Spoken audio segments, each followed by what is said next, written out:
anak. Oh, natuloy din ang Lunes para sa pasukan. First day of class. Oh, what's in the bag, anak? Let me see your bag. A new bag or old?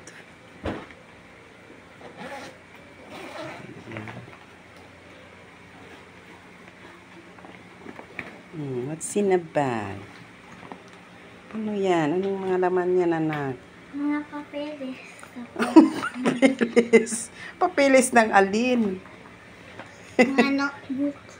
Papers. Ano pa? Tingin ko.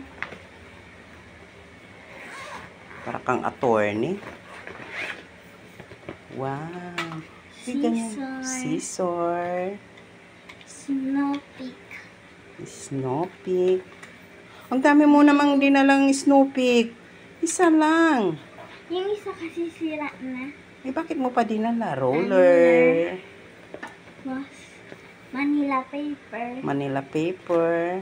Tapos, intermediate. Oh, intermediate pad. And then, yung mga notebook na. Opo. Notebook. Different colors. Okay. I-return, ibalik mo na. Ayan. Siya lang man ang nag-ayos niyan, mga careers. Siya lang ang nag-ayos niya ng mga gamit niya. Kaya ngayon ko lang din alam kung ano ang mga nilalagay niya sa bag niya. Kasi alam na rin niya yan, big boy na daw siya. Ngunit ang help ni mami. Ayan. Tapos, Mapanak. mga baon. Wala, dami man yung mga baon. Kasi whole day na kayo ngayon. Pero uwi ka mamaya. Ano pang mga yan, anak? Ayan. Mga iba't ibang Colors. Markers. markers. Ayan. Siya lang nag-ayos niyan. Ayaw na niya akong makialam. Pencil Aba, case. may pencil case pa rin. Yan, old pa rin yung ano niya, guys. Kasi love na love niya yung kanyang ano, old na pencil box. Ano ba yung ng pencil box mo na? Ito. Hindi, no. Ano ba yan? Ayan. Mga ano na yan, ilang years na yan sa'yo, anak? Yan. Tagal-tagal na yan. 5 years? Weh. O, sige, okay na. Balik ko na. Ayan. Mula nung pasukan ng pagkatapos ng pandemic. Gayon siya kaingat sa kanyang gamit. Ayaw na niya yung pinakikialaman. Dapat hindi dyan sana, anak. Dapat dun sa loob. Ayaw niya pakialaman ko. Para mas madali. Mas mahirapan ka dyan. Dapat dyan, wala kang dinalang mga tissue mo.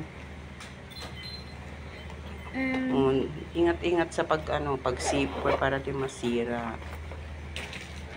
Yung pagkain mo sa side. Wala kang dinalang mga ano. Bukas. Next time.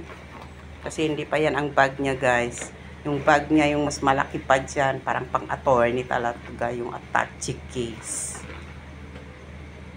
Ngayon, first day of class, yan lang munang dinala niya. Tapos, may water siya. Okay. Ayan. Okay, sarado mo na, anak, kasi magpasok na kayo. Kasi mga 7 o'clock ang pasukan nyo.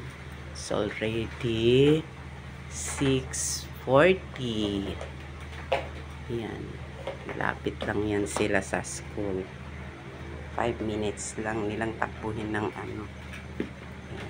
Magkasya pa ba, anak? Ang shoes mo? Magkasya pa, oh. Hala ba? Hindi na. Huwag mo masyadong i-ano ang medyas. Sabihin mo kung magkasya, ha? Hindi. Magkasya? Yung sapatos mo. Magtayo ka daw na. Ilakad mo. Ayan. Hindi masakit? Ayan. Okay. Ano pang dadalhin mo, bibi? Oy, punasan mo. Kuha ka ng ano doon, trap. Buhay pa. Bakit di mo inano kahapon yung ano, kala ko. O, tama na. O, ayusin mo na yan.